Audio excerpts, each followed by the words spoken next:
Hello, Sales Babblers. This is Pat Helmers, and today I just got a quick note I wanted to share with you. I've had the honor to be a guest on a couple podcasts in the last month or so, and we talked about different ways of qualifying prospects that I thought you might find interesting.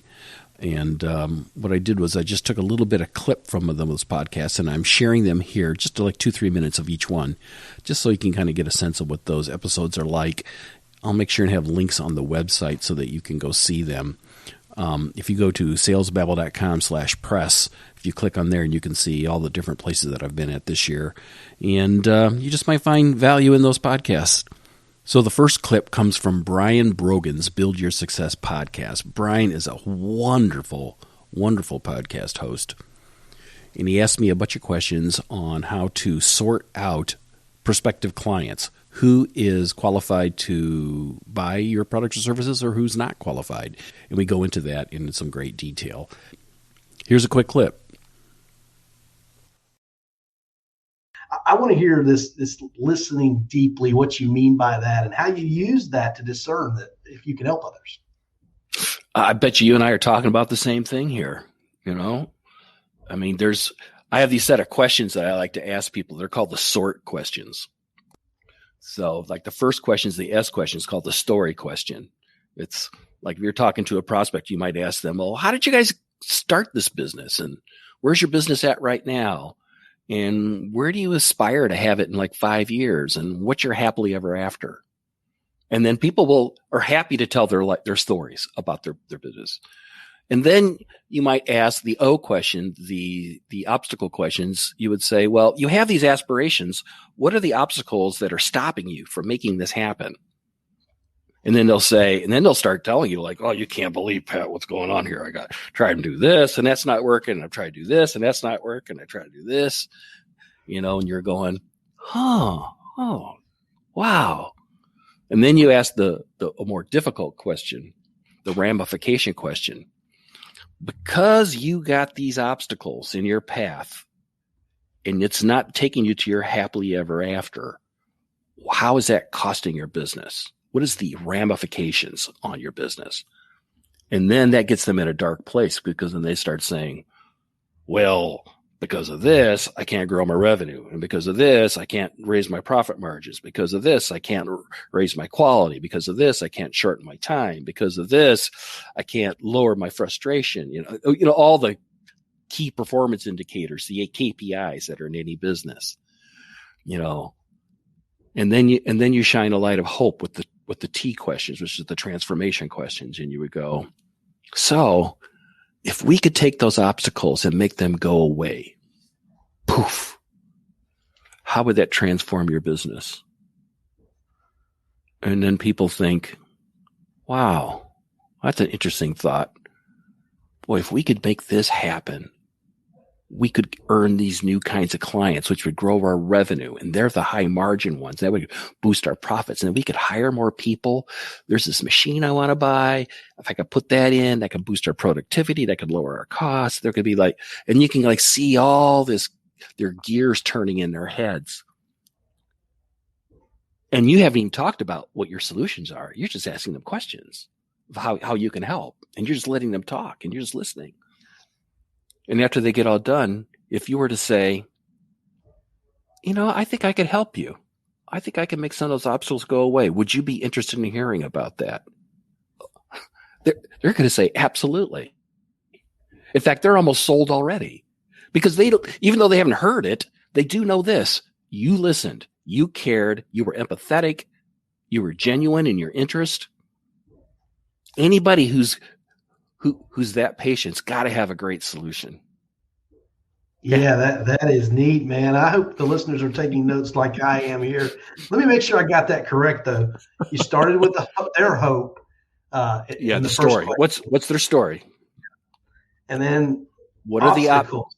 What are the obstacles that are stopping your happily ever after from coming? And then the ramifications. What are the ramifications of those obstacles? And what would be the transformation if we can make those obstacles go away? So then the acronym is SORT. SORT, because you're trying to sort out what's going on.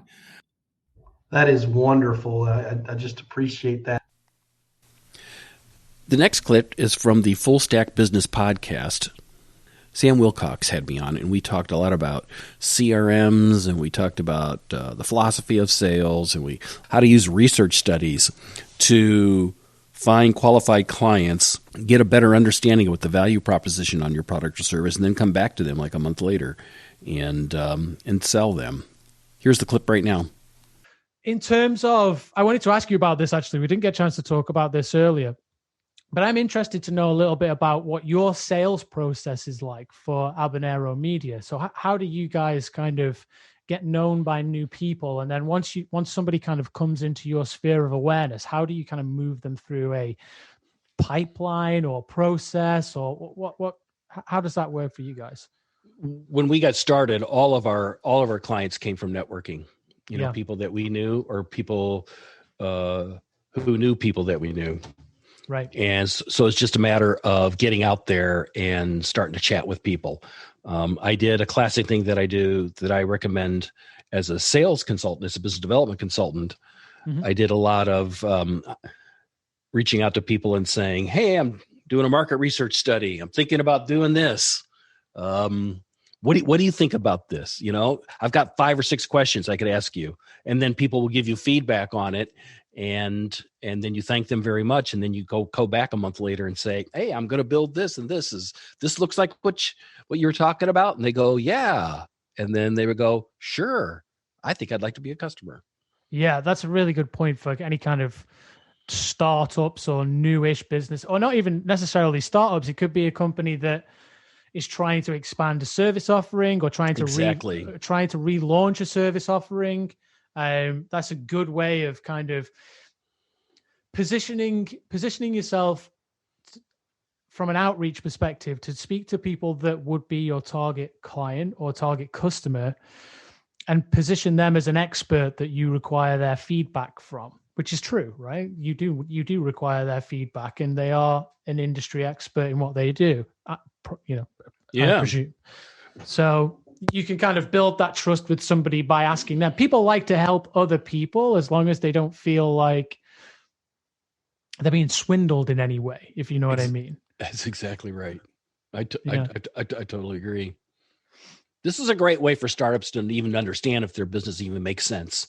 It's easy to love your baby, no matter how ugly it is, because it's your baby. But to really know whether or not you have a product that adds value to the market and that people are willing to exchange money for it, the best thing to do is go out there and do some market research. And this is a great way of doing it.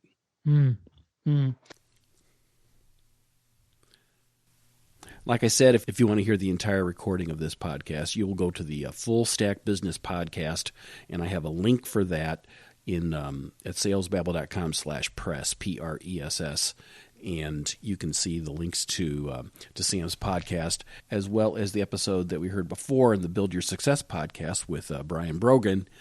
You can find links to that entire episode too. So what do you think about this short little podcast episode here, where the tables are turned and I'm being asked the questions versus the other way around? If you found some value in this, I would love it if you reached out and said, and give me a heads up one way or another, either on LinkedIn or click the Babble Me button on salesbabbling.com. That's all I've got, folks. Take care, and we'll see you next Tuesday. Bye-bye.